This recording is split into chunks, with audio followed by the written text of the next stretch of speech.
புதன்கிழமை morning எழுந்துக்கும்போதே mind அவ்வளோ ஃப்ரெஷ்ஷப்பாக இருந்தது. ஆனால் மைண்டு தான் ஃப்ரெஷ்ஷப்பாக இருந்துச்சு. உடம்புலாம் செம்ம டயர்டாக இருந்துச்சு. நைட்டு படுக்கிறது தான் தெரியுது. எப்படி விடியுதுன்னே தெரியல. சட்டு சட்டுன்னு போயிடுது.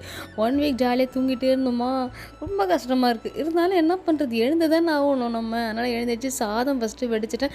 நல்லா கொஞ்சம் லைட்டாக குழைய வடித்தேன். ஏன்னா மீன் குழம்புக்குலாம் அதுதானே டேஸ்ட்டாக இருக்கும். இந்த பக்கம் மீன் குழம்பு கூட்டி வச்சுட்டு இந்த பக்கம் மீன் ஃப்ரை பண்ண ஸ்டார்ட் பண்ணேன். நைட்டே மீன் க்ளீன் பண்ணக்கோ ஈஸியாக இருந்தது. இல்லைனா மார்னிங் வந்து சாத்தியமே படாத ஒரு விஷயம் இது வந்து.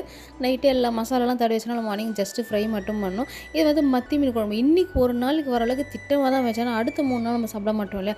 அதனால் ரொம்ப திட்டமாக வச்சேன். சும்மா இப்போ ஒரு வேளைக்கும் நைட்டு ஒரு வேளைக்கும் வந்தால் போதும்னு சொல்லிட்டு வச்சுட்டு, இது வந்து கெண்டை மீன். அதனால் இந்த 65 மசாலாலாம் போட்டு சூப்பராக ஃப்ரை பண்ணியாச்சு. என் ஹஸ்பண்டுக்கு வந்து சாப்பாடு கலராக ஒயிட் ரைஸு, மீன் ஃப்ரை, மீன் குழம்பு கொடுத்துட்டு பசங்களுக்கு சாதம் கலரி மீன் ஃப்ரை வச்சாச்சு.